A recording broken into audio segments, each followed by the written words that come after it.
오늘 우리가 나눌 하나님의 거룩하신 말씀은 구약성경 스가랴서 제7장 5절 말씀입니다.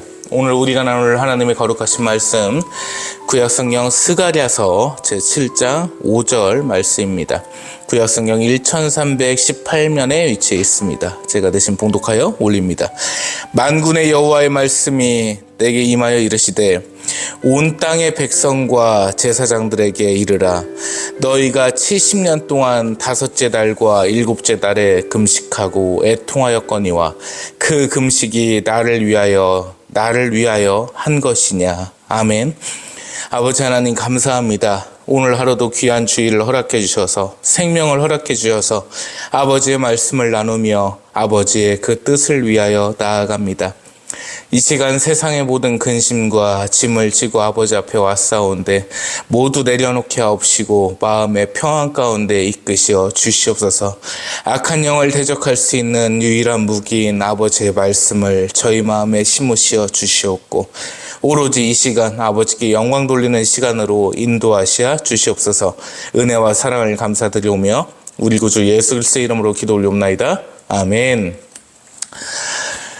새로운 한 주가 밝았는데 이제 3월달이 끝났습니다. 꽃피는 춘삼월이라고 하죠. 그 춘삼월이 이제 음력이기 때문에 4월을 의미를 합니다. 이제 4월달이 다가왔는데 참 많이 시끌시끌했습니다. 지난주에는 좀 축 처져서 축도조차도 못할 정도로 했는데 이제 좀 당당해졌습니다. 아버지께서 다른 면으로 인도를 해주셨구나라는 생각 덕에 좀 더 힘이 납니다. 이게 좀 명예훼손이 또 되나? 사실적시 명예훼손이 또 될까봐 좀 조심스럽기는 한데, 광신도 애들이 있어요. 그 광신도 애들이 댓글 갖다가 엄청 달고 있거든요. 새샘교회에다가. 이게 댓글을 달면은 이렇게 메일이 옵니다. 우리 신하부로님이나 지로님이나 이렇게 다시면 저한테 그 알림이 또 와요. 메일이 오면 이제 제가 참 들어가서 자동 완성 기능을 안 씁니다. 두 분께는. 자, 그거는 철저히 약속드릴게요. 자동 완성을 쓰는 것조차 제가 성의가 없다고 판단을 해가지고 일일이 다 이렇게 씁니다. 노화나갖고 눈도 잘 안 보이지만은 그래도 열심히 이렇게 써드리거든요. 근데 띵동띵동 알람이 엄청 오는 거예요. 며칠 사이에. 그래서 이게 내 설교가 아버지께서 은혜를 내리셔가지고 모든 일을 참 그 은혜를 받게 하셨구나. 모든 일로부터 감화감동이 되는 설교가 됐구나. 그 기대를 안고서 딱 눌러보니까 야, 이 개자식아 뭐 이런 것도 있고, 광화문 나와서 무릎 꿇고 사죄해라. 야, 이 돼지 새끼야. 사람 새끼냐 네가 뭐 이런 것도 있고. 그래서 갑자기 지난 3.1절 1장기의 그 기억이 좀 새록새록 나기 시작했는데 이번에는 주인공이 제가 아니고 이하영 전도사님입니다. 근데 이하영 전도사님이 여기 교회 담임 목사도 아닌데 희한하게 왜 새샘교회에 와서 그 댓글을 다는지는 모르겠어요. 그게 다 이제 증거자료를 남겨놓았는데 10년 동안 이단하고 참 지겹도록 싸웠습니다. 신천지랑도 많이 싸웠고 하나님의 교회하고도 많이 싸웠고 그리고 뭐 여러 가지 기타 사이비 종교들하고 많이 싸웠어요. 그 사람을 믿는 한복을 입는 종교가 하나 있습니다. 그 완전 사이비인데 어떤 분이 전화가 왔어요. 아드님이 그 사이비에 빠져서 7년째 연락이 안 된대요. 2달에 한 번 정도 전화가 오는데 보고 싶어 미치겠다고 어머님 우시더라고요. 그 어떻게 도와드려야죠. 참 오래된 얘기입니다. 뭐 결혼 전 얘기니까 꽤 흘렀죠, 시간이. 그때 제가 이제 여주 그 본부를 찾아갔습니다. 걔네들이 그 제사를 지낸다는. 그래서 이제 눈이 오는 날이었는데 아직도 기억을 하는 게 1월 그때 중순 정도 됐거든요.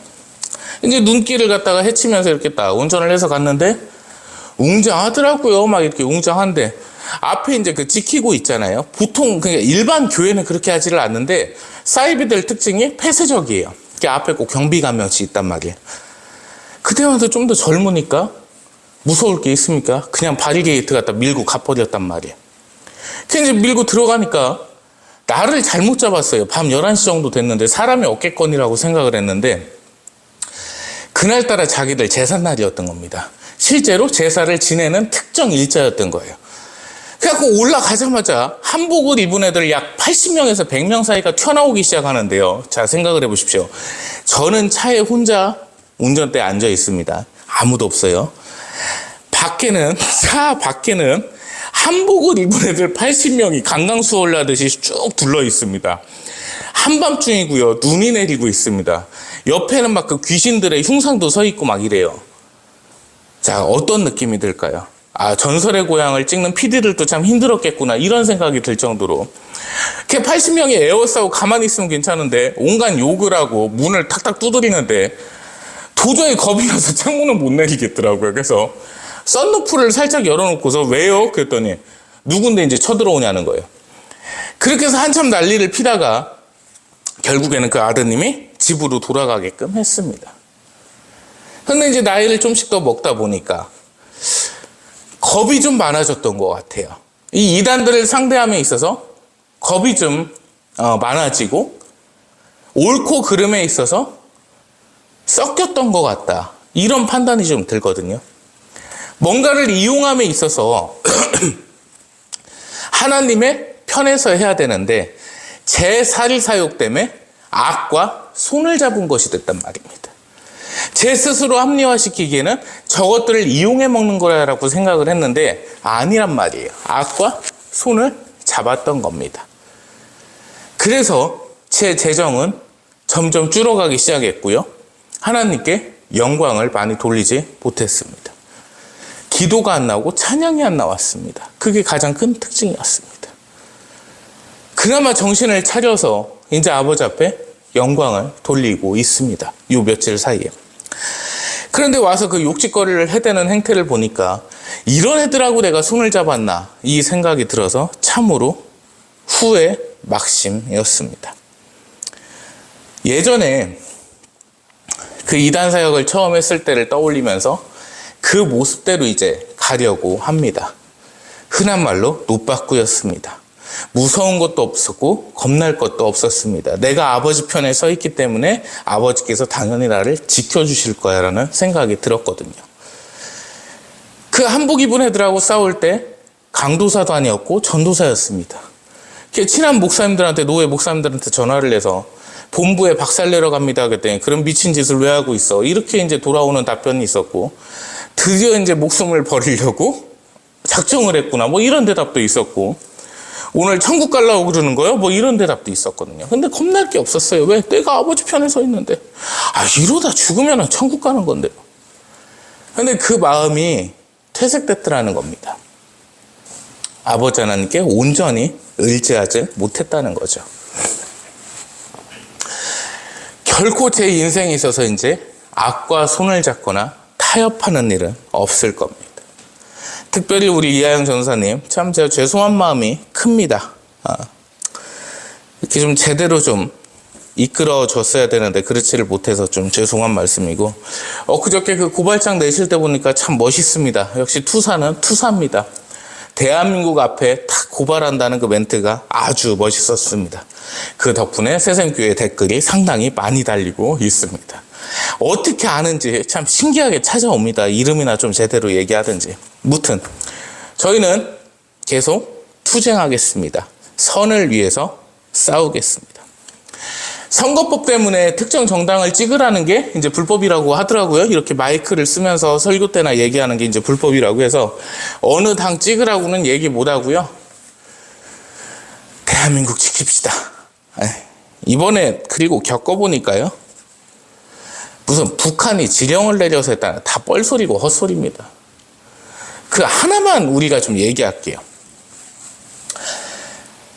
일부에서 얘기하는 게 이재명 대표가 대통령이 되거나 국회의원이 되거나 하면 무슨 연방제를 통해갖고 대한민국을 북한에다 넘긴다고 하는데요. 이재명 대표 기득권이 많으신 분입니다. 준 게 많아요. 그 양반이 뭐가 아쉬워서 북한에다 기득권을 갖다 바치겠습니까? 민주당이 집권을 하면 민주당이 뭐 연방제로 대한민국 넘긴다는데 그거 아니에요. 기득권이 그래도 제일 많은 게 내가 볼 땐 민주당이거든요. 그 사람들이 뭐가 아쉬워서 북한 김정은한테 자기들 기득권을 갖다 바칩니까? 그거 아닙니다. 똑같아요. 국민의힘 한동훈이 좌빨스러워졌다 이딴 소리들 하는데요. 한동훈 장관이 가진 게 얼만데 그거를 갖다가 북한에다 넘깁니까? 그거 말도 안 되는 소리입니다. 북한 지령받는다는 거는 70년대 80년대 얘기인 거고요. 아니 북한이 미쳤다고 그 시간이 그렇게 남아 돌아요. 시켜갖고 이것저것 하게. 그래도 북한 간첩들 암살 1순위가 작년 당시에 저였다는 거는 믿음이 좀 갑니다. 왜냐하면 북한은 일본을 싫어하거든요. 무튼 민주당 의원들도 반일 반일하면서 일본은 잘 갑니다. 왜? 음식도 맛있지, 가서 놀 곳도 많지, 재밌고 신기하고 가깝고 편리하지. 이게 한쪽만 몰려 있으면 제가 그 실수를 범하고 우를 범한 건데, 자, 유튜브를 들었습니다. 내가 극우 쪽으로 치닫으면 유튜브에 뜬 영상이 극우 영상밖에 없어요. 알고리즘이 원래 그런 식이거든요. 그리고 내가 극 좌쪽에 있으면 극좌쪽 영상밖에 없어요. 자, 그러다 보면 이 가운데 중립적으로 있는 진실이라는 거는 묻혀버리게 돼 있습니다. 그렇기 때문에 골고루 봐야 돼, 골고루. 좌익 쪽 것도 보고 우익 쪽 것도 보고, 저 빨갱이 새끼들 또 지랄하는 이렇게 얘기하는 게 아니고 그쪽 것도 봐야 돼. 진실이 뭔지를 알아야 되니까. 그리고 우리 좌익 쪽 있는 사람들도 마찬가지입니다. 저 극우 꼴통 새끼들 이렇게 얘기할 게 아니고 봐야 돼. 우측 것도. 왜? 어떤 내용이 진실인지는 봐야 되니까. 거기서 공통점이라는 거를 찾는 거는 현명한 방법인 겁니다. 그거를 못하면 진짜 바보가 돼가는 거란 말이에요. 그리고 마지막으로 우리 가로세로 연구소 김세희 대표님 참 감사한 말씀 전합니다. 작가님들과 이하 PD님들 여러 가지 이제 방송으로 인해 고생하셨는데 너무 감사한 말씀 전하고요. 오늘 말씀은 스가랴 말씀인데요. 이 스가랴 선지자님의 예언서입니다. 이 소호 선지 예언서 중에 한 장인데, 이 말씀의 스가랴서의 전반적인 내용은 이렇습니다. 이스라엘의 예루살렘의 멸망, 그리고 다시 이루어지시는 하나님의 구원, 그리고 그 가운데서 이 백성들의 또 범죄, 하나님께서 또 그들을 다시 구원하심, 이게 전반적인 내용입니다. 그래서 이 스가랴서만 보더라도 사람의 악행과 사람의 죄악을 모두 다 볼 수 있을 정도로 자세하게 내용이 기록되어 있습니다. 우리 6장 14절 말씀 한번 보겠습니다.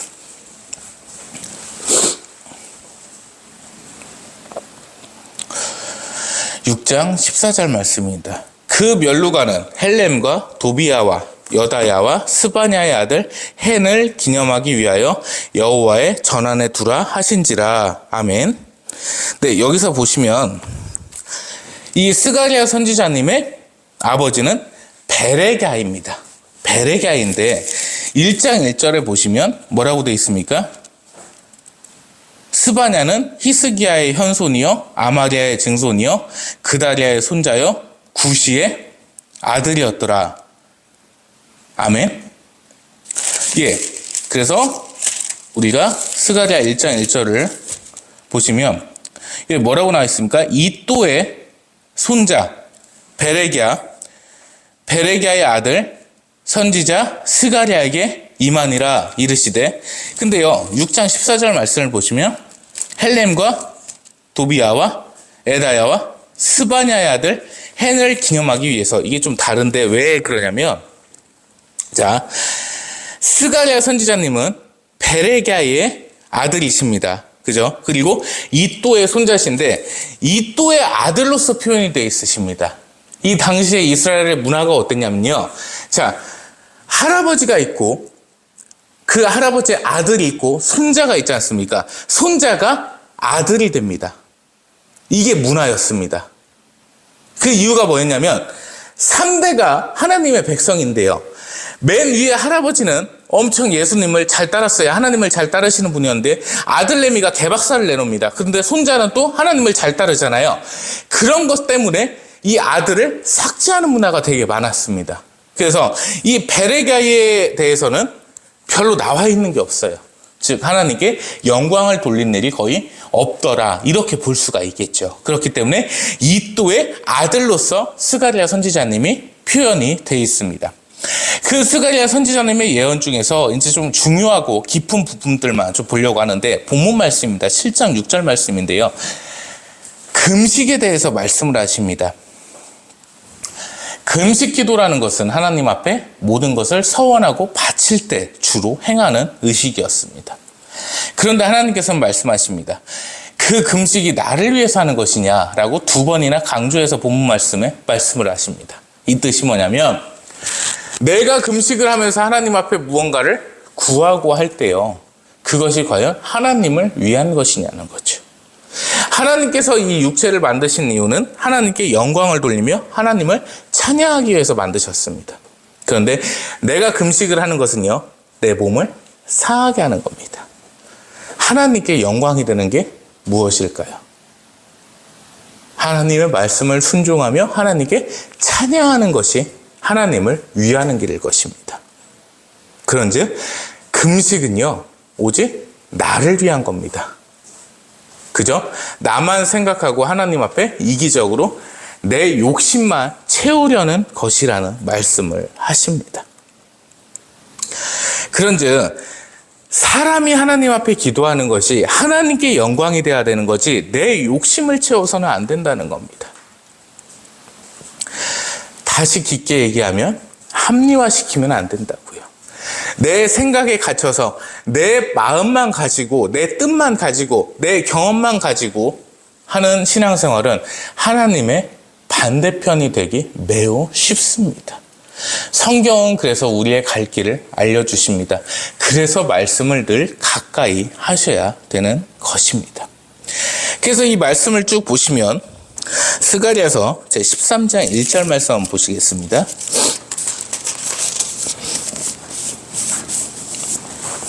이스라엘에 관한 여호와의 경고의 말씀이라. 여호와 곧 하늘을 펴시며 땅에 터를 세우시며 사람 안에 심령을 지으신 이가 이르시되. 아멘. 2절 같이 읽습니다. 보라, 내가 예루살렘으로 그 사면 모든 민족에게 취하게 하는 잔이 될 것이라. 예루살렘이 에워싸일 때에 유다에까지 이르리라. 아멘. 이 말씀 가운데 유다는 어떤 땅입니까? 다윗 왕께서 처음으로 왕이 되신 지역 족속입니다. 그런즉 그 유다 땅에서 예수님께서 나심을 말씀하십니다. 그리고요, 이렇게 쭉 이어나가면 선지자, 즉 새 다윗도 그렇고 예수님도 그렇고 이 땅을 이끌어가는 선지자와 모든 목자들은 어디서 나온다? 유다에서 나옵니다. 즉 다윗 왕의 계보에서 나옵니다. 꼭 그렇습니다. 그 다윗의 위를 잇는다고 말씀을 하시는데, 위가 자리 위자거든요. 다윗 왕의 행적을 그대로다가 하는 분들이 바로 새 선지자시며 예수 그리스도셨습니다. 예수님께서 다윗 왕의 행적을 그대로 하셨단 말입니다. 그리고 새로울 새 다윗 또한 지난 설교 때 보셨죠? 예수님의 행적을 그대로 합니다. 누군지 모르죠. 그것이 하나님의 구원의 절차입니다. 그 구원이 이루어질 때 행해지는 일들을 13장 1절부터 2절에 말씀하시고 계십니다. 13장 1절과 2절입니다. 제가 대독합니다. 그날에 죄와 더러움을 씻는 셈이 다윗의 족속과 예루살렘 주민을 위하여 열리리라. 만군의 여호와가 말하노라. 그날에 내가 우상의 이름을 이 땅에서 끊어서 기억도 되지 못하게 할 것이며 거짓 선지자와 더러운 귀신을 이 땅에서 떠나게 할 것이라. 아멘. 이것이 바로 최후의 심판 그 날입니다. 그날에 쭉 보시면 3절에도 나오는데요. 그날에는 예언자와 선지자가 없습니다. 그 이유는 아버지 하나님만을 따르는 백성들이 살아남습니다. 이 스가랴서를 쭉 보시면 3분의 2가 죽어요. 3분의 1만이 남습니다. 30%만 남습니다. 그들이 구원받는 백성들입니다. 그래서 예언도 필요 없고 대언도 필요 없고 선지 또한 필요가 없습니다. 왜? 하나님과 함께하기 때문입니다. 그날이 바로 최후의 날입니다. 그래서 우리가 13장 4절 말씀 한번 보시겠습니다. 그날의 선지자들이 예언할 때에 그 환상을 각기 부끄러워할 것이며 사람을 속이려고 털옷도 입지 아니할 것이며. 아멘. 선지자가 없어집니다. 아버지 하나님의 진정된 나라가 탄생하는 것입니다. 우리는 그날의 그 면류관을 위해서 달려가야 되는 사람들입니다. 우리 스가랴서 14장 21절 말씀을 마지막으로 봅니다. 예루살렘과 유다의 모든 솥이 만군의 여호와의 성물이 될 것인즉 제사 드리는 자가 와서 이 솥을 가져다가 그것으로 고기를 삶으리라. 그날에는 만군의 여호와의 전에 가나안 사람이 다시 있지 아니하리라. 아멘. 자, 솥은요 유다 땅입니다. 유다 땅, 구원받은 백성들의 땅입니다. 이 솥은 어떤 집에 나가도 있는 냄비에 냄비. 그런데 각 집에 있는 냄비마저 성물이 됩니다. 구원받은 자들이 쓰는 비품이기 때문이죠.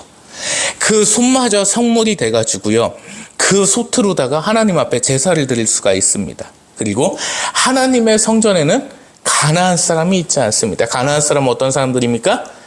택함을 받았으나 떠돌고 있는 구원받지 못한 백성들입니다. 그들이 결코 잊지 아니합니다. 이 시대를 말씀하시고 계십니다. 수많은 거짓 선지자들이 자신들이 선지자라며 하나님을 욕되게 하고 있습니다. 자신들이 무엇이 되느냐, 하나님과 소통하고 교통하는 양 떠들고 있습니다. 그들이 다 거짓 선지자들이며 거짓 예언자들입니다. 하나님 앞에서 영원히 멸망되어야 되고 영원히 저주받아야 될 못된 작자들입니다. 바로 적 그리스도입니다. 이미 시대는 말세로 흘렀고 우리는 말세에 살고 있습니다. 이 시대는 예수님께서 문 앞에 계신 말세의 시대입니다. 저와 같은 실수를 범하지 마시고 오직 하나님만 여러분들께서는 붙드시기 바랍니다. 저는 세속적이고 때가 많이 묻고 욕심이 많고 사리사욕이 많은 목사라서 잘 흔들립니다. 해보고 싶은 것도 많고요, 권력욕도 많고요, 명예욕도 많습니다. 돈만으로는 충족이 되질 않습니다. 그래서 사고를 잘 치는 목사입니다. 그나마 다행인 것은 성욕은 없어서 성적인 문제는 지금까지 일으켜 본 적이 없습니다. 왜냐하면 저는 여자를 싫어합니다. 기본적으로 요즘 20, 30대 싸가지 없는 여자들이 워낙에 많기 때문에 보면서 참 싫은 생각밖에 들지 않습니다.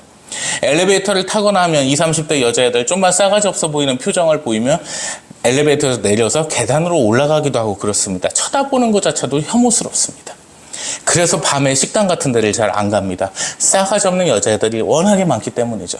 그렇게 여자를 갖다가 혐오를 하다 보니까 여자 문제는 결코 엮일 수가 없습니다. 목사로서 어찌 보면 참으로 감사한 일입니다.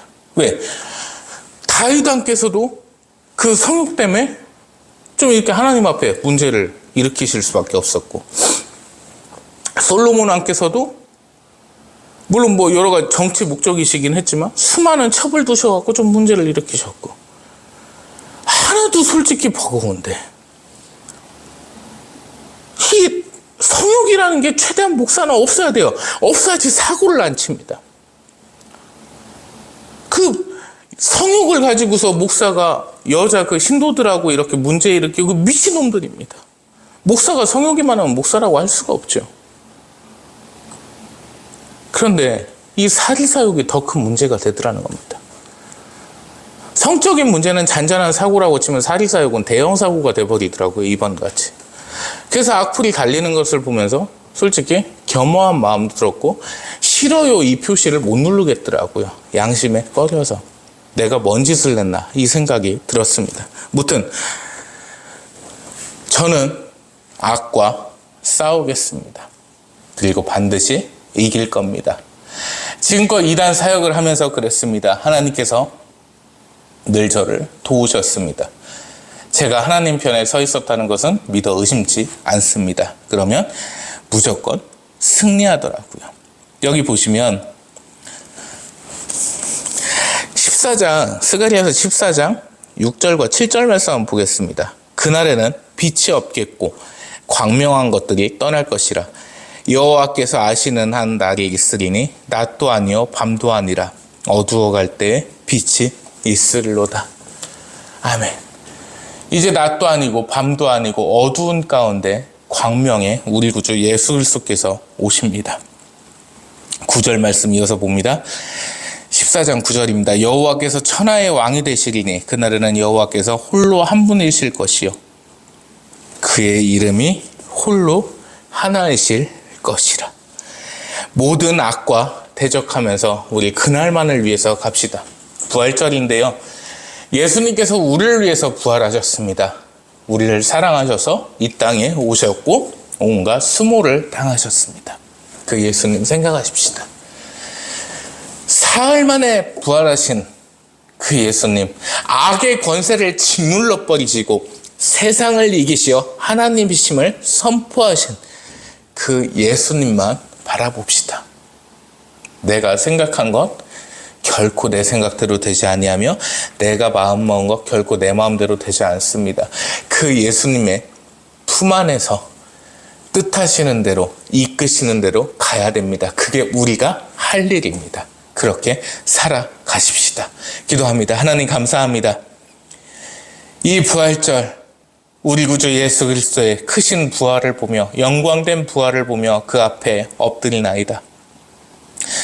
이 한 주를 살아갈 때에 한평생을 살아갈 때에 언제나 예수 그리스도의 거룩하신 이름을 힘입어 악을 이기게 하옵시고 악과 투쟁케 하옵시고 선이 승리하는 그 영광을 저희의 눈앞에서 보게 하시어 주시옵소서.